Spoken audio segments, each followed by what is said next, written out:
Kelley Blue Book says the average alternator replacement runs $747 to $842, and when the words "service battery charging system" light up on a Chevy, GMC, Buick, or Cadillac dash, that alternator is the easiest sale in the shop.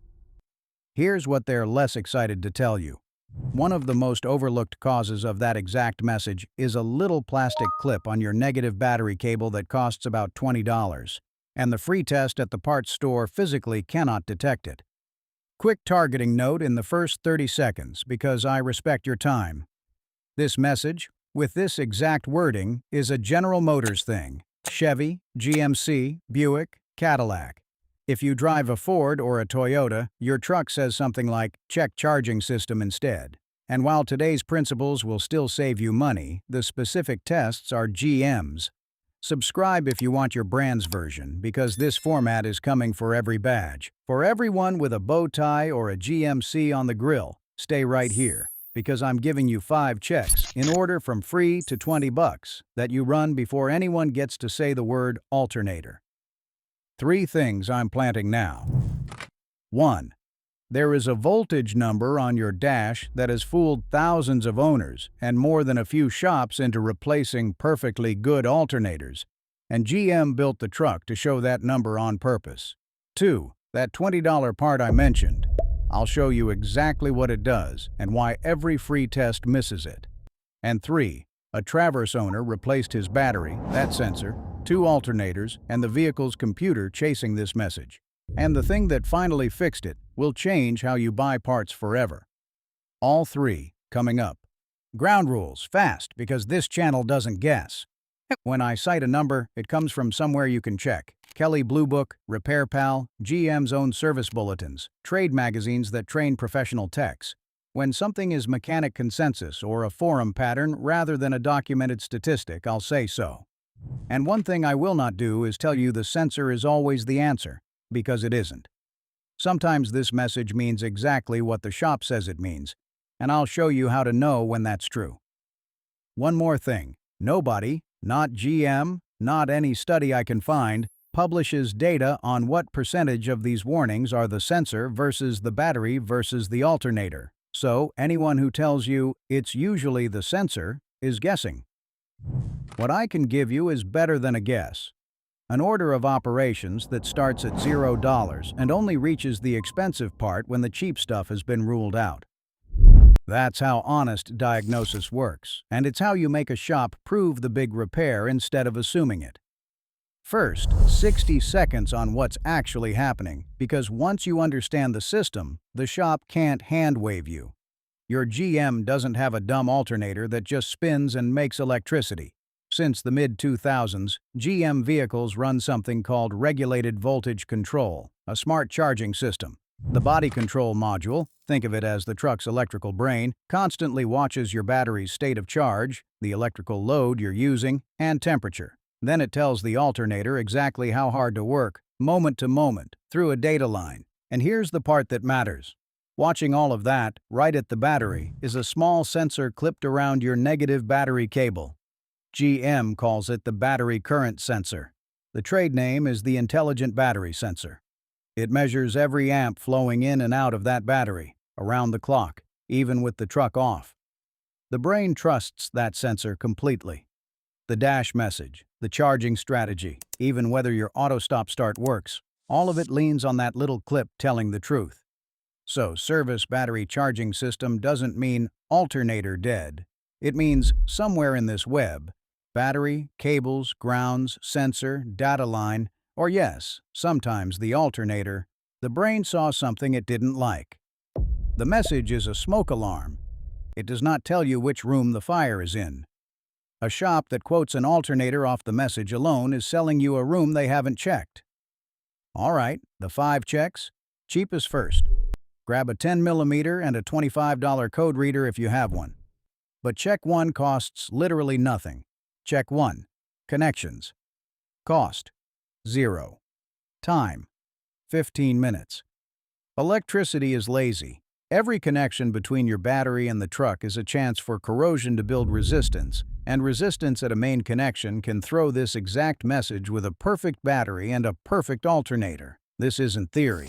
GM has bulletin history on charging complaints traced to a poor connection at the big underhood fuses, and Silverado and Sierra forums are full of owners who cured this message with a wire brush and a ground strap. Here's the routine. Battery off, and the order matters for safety. Disconnect the negative terminal first, always. That way, if your wrench touches metal while you're on the positive, you don't create an arc because the ground path is already broken. Reconnect in reverse, positive first, negative last, and keep sparks and flames away from the battery entirely. Batteries vent hydrogen gas, and hydrogen does not forgive. Now look, white or green crust on the terminals. Clean it. Baking soda and water, wire brush, snug them back down. Then follow the thick black cable from the negative terminal and find where it grounds to the engine and the body. Those ground straps live in road spray hell. Rusty, crusty, or loose. Clean the contact surfaces down to bright metal and tighten.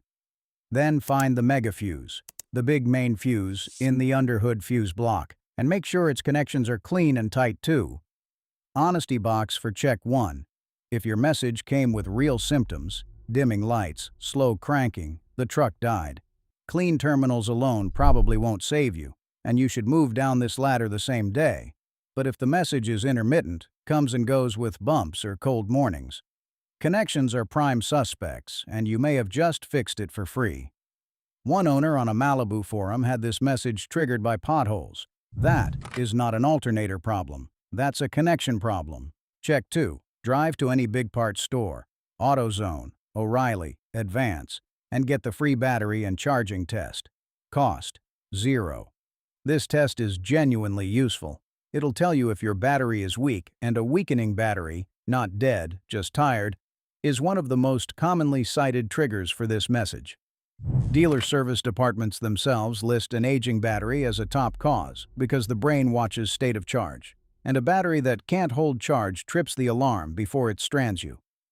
If the test says your battery's failing, there's your likely answer. Batteries run roughly $100 to $200 for a standard flooded type, $200 to $400 installed for AGM. And here's a detail that matters.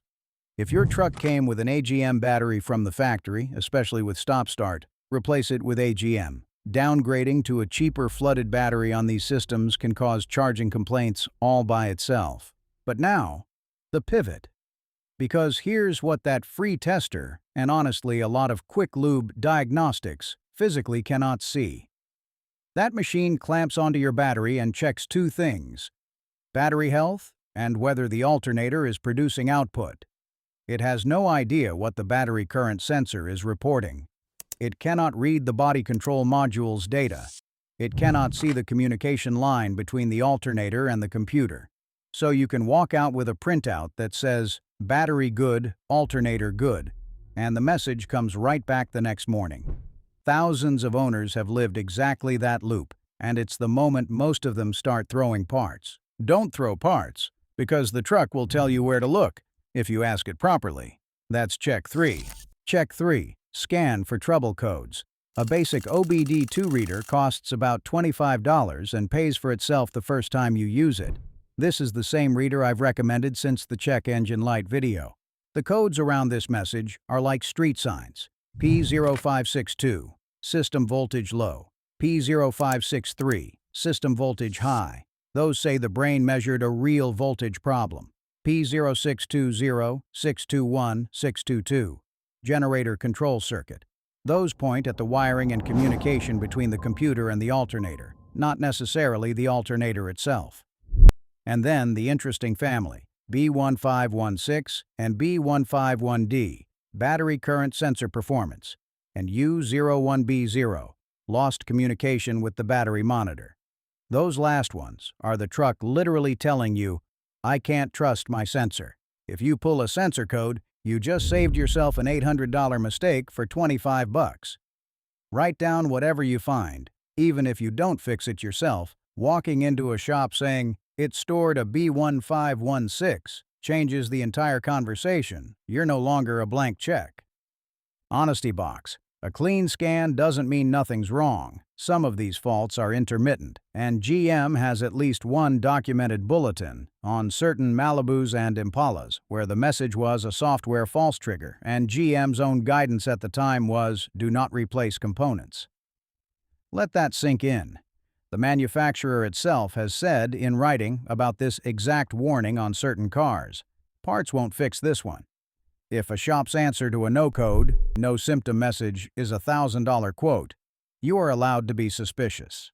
Now, open loop number 1 from the first minute, the voltage number that fools everyone, including some shops. Every old-school car guy learned the same rule. Engine running, a healthy charging system shows 13.5 to 14.5 volts. Below 13, bad alternator. That rule was true for decades. On your modern GM, that rule will lie to you. Remember regulated voltage control, the smart charging system. It doesn't hold one voltage. It deliberately moves the target across multiple modes, anywhere from roughly 11.5 to 15.5 volts depending on what the truck needs. Cold start, it ramps to around 14.5 to recover the battery. Battery mostly full, light load, cruising. It drops into fuel economy mode, 13 volts, 12.8, sometimes less, on purpose, to save gas. The trade magazine that trains professional techs describes exactly this trap. Technicians diagnose the low reading as a faulty charging system, replace parts, and the vehicle behaves identically afterward, because nothing was wrong. GM's own service information, quoted all over owner forums, describes the fluctuating 12 to 14 volt reading as normal operation, with the words, "No repairs should be attempted." So how do you tell normal smart from actually failing? Load it, engine running, turn on the headlights, the blower on high, the rear defrost. You just told the brain, "I need power." A healthy system responds. You'll see voltage climb to meet the demand. A system that stays low and sagging with every accessory screaming for power. Now you have evidence of a real problem, not a number taken out of context. And while your meter's out, one warning that belongs in every one of these videos, because terrible advice never dies. You will find people online telling you to test the alternator by disconnecting the battery while the engine's running. If it stays running, the alternator's good. Do not do that. Ever. On a modern vehicle, yanking the battery off a running charging system causes what engineers call a load dump, a voltage spike that can reach the better part of 100 volts for a fraction of a second. That spike goes hunting through every computer and sensor on the truck. That myth was born on carbureted farm trucks. On yours, it's a great way to turn a warning message into a 4-figure electronics bill. Check 4, and this is the one that makes you better than the average parts changer. The voltage drop test. Cost. The meter you already have. Here's the idea in one sentence. Instead of asking, "Is this connection clean?" with your eyes, you ask the electricity itself. Put your meter's 2 probes on either side of a connection. Say, across a ground strap, or from the battery negative post to the engine block. While the circuit is working hard, engine cranking or running with loads on. If the connection is good, nearly all the voltage flows through, and your meter reads close to 0. If there's hidden corrosion inside a crimp or under a bolt, invisible to your eyes, the meter shows the voltage being lost right there. The specs the pros use. A clean single connection should drop essentially nothing. 1/10 of a volt is the ceiling. A whole cable run, maybe 2/10. If your entire ground side is dropping more than about 3 to 5/10 of a volt under load, you've found real resistance, and cleaning or replacing that connection may be your whole fix. Trade sources publish these numbers. They're on screen right now. This test is how you catch the failure that every visual inspection misses. The cable that looks perfect outside and is green powder inside. And on GM trucks, there's one cable that deserves special attention. Which brings us to the $20 star of this video. Check 5. The battery current sensor. Open loop 2. Paid in full. That clip on your negative battery cable, a Hall effect sensor, GM part numbers like 1350539, covering a huge range of models, is the brain's only window into the battery. Every decision the charging system makes runs through its report. And when it fails, it doesn't go quietly. It lies. It tells the brain the battery's draining when it isn't, or reports garbage the brain can't parse. The brain, doing its job, throws service battery charging system. Often you'll see friends travel with it. Battery saver active on the dash, auto stop start mysteriously dead, a voltage gauge doing things that make no sense. And this is why the parts store loop torments people. Battery tests fine. Alternator tests fine. Message keeps coming. Of course it does. The two components being tested were never the problem. The witness was lying, and nobody ever questions the witness. The part, GM lists it around $36 retail, commonly found for $20, sometimes under $10, for the aftermarket equivalent. Replacing it on most models. Disconnect the negative terminal. Negative first, remember. Unbolt the ground, slide the old sensor off the cable, clip the new one on, reconnect. On many trucks, it's a 15-minute job with 2 sockets. On some models, the sensor is built into the negative cable as one assembly. That's the $300 to $400 negative battery cable repair a dealer might quote. And I want to be fair here. That quote can be completely legitimate. The cable with sensor is a real GM repair with real bulletin history behind it. The rip-off isn't the part existing. The rip-off is nobody checking a $20 clip before quoting an $800 alternator. One critical step people miss. After you disconnect that sensor or swap the battery, the system needs to relearn the battery's state of charge. GM's procedure is simple and weird. Drive at least 5 minutes, park it, shut it off, and let the truck sit undisturbed for at least 4 hours. No door openings, no key fob taps. The sensor recalibrates during that sleep. Skip it, and you can chase ghost messages and dead stop start off a brand new part, and conclude wrongly that the fix failed. And now, the third loop, the Traverse owner, because this channel promised you honesty, and honesty cuts both ways. Real thread, Traverse forum. Owner gets this message, replaces the battery. Message, replaces the current sensor. Message, replaces the alternator. Message, replaces the alternator again. Different brand. Message, replaces the ECM, the engine computer. Message, somewhere north of $1,000 deep, the fix finally lands. An original equipment spec AC Delco alternator, about $320. It worked instantly. What happened? Remember, on these trucks, the alternator doesn't just make power. It talks. It communicates with the computer over that data line, taking orders from the smart charging system moment to moment. Some cheap aftermarket and remanufactured alternators bolt right in, spin, produce voltage, and can't hold that conversation properly. To the brain, an alternator that won't talk is a broken alternator. Message on, forever, no matter how new the part is.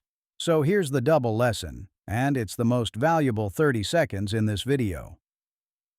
Lesson 1. Sometimes it genuinely is the alternator. If your codes point to voltage output, if the system stays low under full load with clean grounds and a good sensor, replace it. No shame. That's what honest diagnosis concluded. Lesson 2. When you do, on these GM systems, spend the extra on the OE spec unit. The $50 you save on the bargain Riemann is exactly how the Traverse guy ended up buying 2 alternators and a computer. Cheap parts that can't communicate are not cheap. And the mirror image warning because forums cut both ways. A Silverado owner replaced battery, alternator, and belt and wanted to blame the sensor next, and the experienced hands in the thread stopped him because his symptoms pointed to a bad Riemann alternator straight out of the box. The ladder runs in both directions. Don't fall in love with the cheap answer either. Follow the evidence.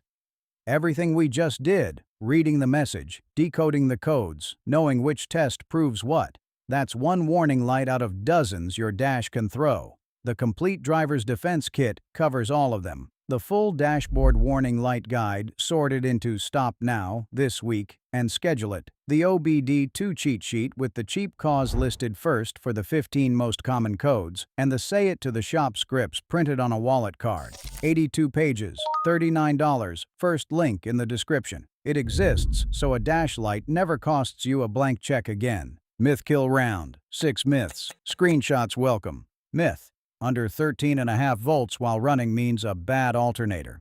Kill. On GM's smart charging. 12.8 cruising can be fuel economy mode working perfectly. Load it before you judge it. Myth: the free parts store test rules everything out. Kill: it cannot see the current sensor, the computer's data, or the communication line. The three places this message loves to hide. Myth: this message always means the alternator. Kill: battery, grounds, sensor, cable, data line, even software have all been documented causes. The alternator is a suspect, not a verdict. Myth: disconnect the battery while running to test the alternator. Kill: load dump voltage spike, potentially the better part of 100 volts through every module on the truck. 1960s test, 21st century damage. Myth: any battery off the shelf works. Kill: if it came with AGM, especially stop-start trucks, it goes back together with AGM, or the charging system itself may complain. Myth: new battery, no other steps needed. Kill: GM systems want the relearn. Drive 5 minutes, then 4 undisturbed hours of sleep.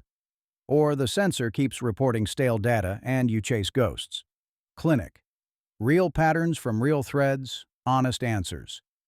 The message comes and goes, worse on cold mornings. Cold multiplies electrical load and exposes weak connections and tired batteries. Intermittent with temperature points at checks 1 and 2, not the alternator. Start free. It started right after I replaced the battery myself. 2 suspects: the relearn never happened, do the 5-minute drive and the 4-hour sleep, or a terminal, or the sensor didn't get seated cleanly. Also confirm you matched AGM with AGM. This one's almost always self-inflicted and almost always free to fix. My auto stop-start died at the same time the message appeared. Classic pairing. Stop-start refuses to run when the brain can't trust the battery data, and the battery data comes from the sensor. 2 symptoms. 1. $20 suspect. Battery and alternator both passed at the parts store. Message won't quit. You now know why. Scan for codes. Voltage drop the grounds, and look hard at the sensor. You're in the exact blind spot of the free test. It only happens when I'm towing or running everything at once. High load exposes weak links. That's either a resistive ground or cable finally showing itself under stress. Voltage drop test finds it. Or an alternator that's genuinely too weak to keep up. This pattern deserves same weak attention. Loaded is when a marginal system strands you. Dealer says I need the negative battery cable. $400. Scam? Genuinely, maybe not. On many GM vehicles, the sensor and cable are one assembly. It's a documented failure item, and 300 to 400 installed is inside the published range. Fair questions to ask. Is the sensor available separately for my truck, and can I see the diagnostic data that condemned the cable? A real shop answers both without flinching. Can I keep driving with the message on? Here's the honest split. If it's a genuine charging failure, you're running on battery alone, and when it empties, commonly somewhere around 20 to 30 minutes under load, the truck stalls wherever it happens to be. So, no long trips, shed electrical load, get it tested now. But if voltage responds normally under load, and there are no symptoms and no codes, you may be looking at a false trigger. Still get codes read this week, but you're probably not about to be stranded. The message deserves respect, not panic. My battery keeps dying overnight. Same problem? Different problem. Same neighborhood. That's a parasitic drain. Something staying awake after the truck sleeps. Quick note on testing it safely, because the old method of wiring a meter in series can blow the meter's fuse or wake up modules and lie to you. The beginner safe way. With everything off and the truck fully asleep, measure millivolts across each fuse in the fuse box. Any fuse showing voltage across it has current flowing through it. That circuit is your awake culprit, and the fuse's label tells you what it feeds. 0 disassembly, 0 risk. That test deserves its own video. It's coming. Will a jump start clear the message? A jump gets you moving, it fixes nothing. If the root cause is a tired battery, it'll be back tomorrow. And one caution, if your truck has AGM and stop-start, be careful with old-school high-output plug-in chargers. AGM batteries shouldn't see much above 15 volts, and vintage chargers can exceed that. A modern smart charger set to AGM mode is the safe move. My Equinox threw this at 40,000 miles. Is it warranty? Probably not, and I'd rather tell you straight. The charging system, alternator, sensor, wiring, is bumper-to-bumper coverage, which on these is 3 years or 36,000 miles. Powertrains 5 and 60 covers engine and transmission, not this. At 40,000, you're likely out, which is exactly why the $25 reader and this ladder exist. One breath. The whole video. Service battery charging system equals smoke alarm, not verdict. Check 1. Clean terminals, ground straps, mega fuse, free. Check 2. Free parts store battery test, knowing it can't see the sensor or the data. Check 3. $25 code scan. B codes and U codes mean sensor. P062X means wiring and communication. P0562 means real low voltage. Check 4. Voltage drop test. The ground's under load. 1/10 of a volt per connection max. Check 5. The $20 battery current sensor. Then the relearn. 5-minute drive, 4-hour sleep. Only after all 5. The alternator. And make it the OE spec one that can actually talk to the truck. And the sentences that change the conversation at any counter. What codes are stored? Was the battery current sensor and the grounds checked before the alternator was condemned? Is that replacement alternator OE spec for the smart charging system? 3 sentences. They tell every shop in America that you cannot be sold a room they haven't checked. The wallet card version of those scripts, plus the full warning light triage guide, is in the driver's defense kit. $39, first link below, and it pays for itself the first time a smoke alarm tries to become an invoice. Your truck was telling the truth the whole time. It just needed someone to ask the right questions in the right order. And now that someone is you. 5 checks, $45 of tools at the absolute most, and a shop that now has to earn every line on the invoice. That's the whole game. Now you know what they know. Drive smart out there. If dash lights are your enemy, the check engine light video, the 30-second reset, and the one time you should never use it, is on your screen right now.